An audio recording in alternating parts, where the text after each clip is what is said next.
kasih Bapak Moderator. Bapak Ibu sekalian dan rekan-rekan semua, Assalamualaikum warahmatullahi wabarakatuh. Pertama, terima kasih atas undangannya ke fraksi PKS di Rumah Rakyat. Jadi saya atas nama rakyat juga akan nanti menyampaikan beberapa hal yang nanti pasti bisa diperjuangkan melalui fraksi PKS, dan yang beberapa hal yang mungkin nanti terkait teknis dengan bagaimana sesuai dengan tema kita hari ini, ada Bu Yanda yang langsung menyampaikan sebagai perpanjangan lidah rakyat gitu. Baik, pertama tadi sebenarnya kalau dari paparannya Pak Wira dan juga paparannya Pak Iskan, sebenarnya tidak ada satu yang berbeda secara signifikan, tetapi ada satu perbedaan yang itu mungkin menjadi sumber polemik yang selama ini selalu dipertanyakan oleh masyarakat. Jadi kalau tadi Pak Wira menyampaikan bagaimana pemerintah menghitung biaya atau harga keekonomian daripada minyak, dan tadi hasil risetnya dari PKS juga menyampaikan kalau kita hitung ini hasilnya kok berbeda gitu. Nah, salah satunya mungkin Mbak Yanda MOPS. Nah, ini binatang apa sih sebenarnya? Selalu MOPS, MOP. Jadi MOP ini binatang apa sih sebenarnya? Apakah tidak pernah bisa diurai misalnya? Apakah tidak bisa ada solusinya misalnya? Mengapa kita selalu tergantung oleh MOPS?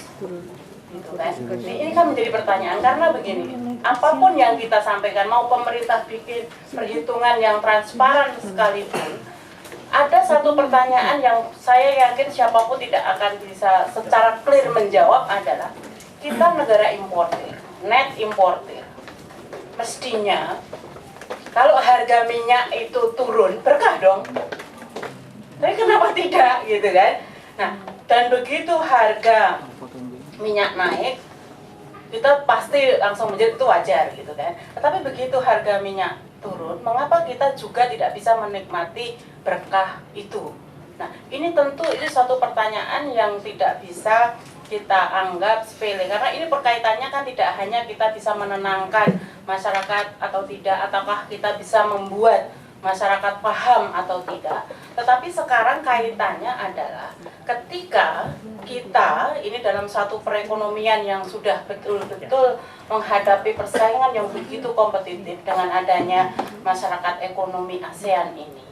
Nah, hampir semua faktor-faktor yang untuk kinerja ekonomi kita, terutama di sektor real ini, kita sudah mengalami ketertinggalan. Mau bicara harga modal kita, suku bunganya tertinggi, mau berbicara biaya distribusi kita, biaya logistiknya tertinggi, mau bicara upah murah kita sudah kalah Vietnam, dan sekarang energi pun kita masih mahal.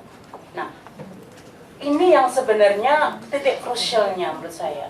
Jadi tidak hanya sekedar bagaimana pemerintah bisa menyampaikan hitung-hitungan yang rasional, yang transparan, tapi yang harus kita pikirkan adalah untuk kepentingan ekonomi kita secara nasional. Jadi kalau dengan kondisi sekarang, katakanlah misalnya kita dengan ini ya, polemik yang 2 hari ini terjadi, katakanlah tiba-tiba ketika pemerintah sudah memberikan paket stimulus 1 sampai 9, mestinya yang kita dengar kan peningkatan arus investasi yang masuk. Tapi tiba-tiba berita yang kita dengar adalah Toshiba mau berencana hengkang, Panasonic berencana hengkang, dan sebagainya. Walaupun sebenarnya itu juga belum tentu betul. Jadi tadi pagi kita juga klarifikasi dengan Kementerian Perindustrian, ternyata menurut Kementerian Perindustrian kejadiannya tidak sepenuhnya begitu. Yang pasti yang Panasonic, karena sekarang yang namanya lampu ini kan sudah tidak efisien dengan lampu yang biasa, cenderung ke LED gitu kan. Nah, kalau LED kan nggak ada pemutusan hubungan kerja. Memangnya kalau habis memproduksi lampu yang lama terus ganti LED nggak butuh tenaga kerja, kan tidak. Nah, juga misalnya dengan Toshiba. Kalaupun Toshiba di Jepang sana misalnya di pusat kantor klik like, share, dan jangan lupa subscribe.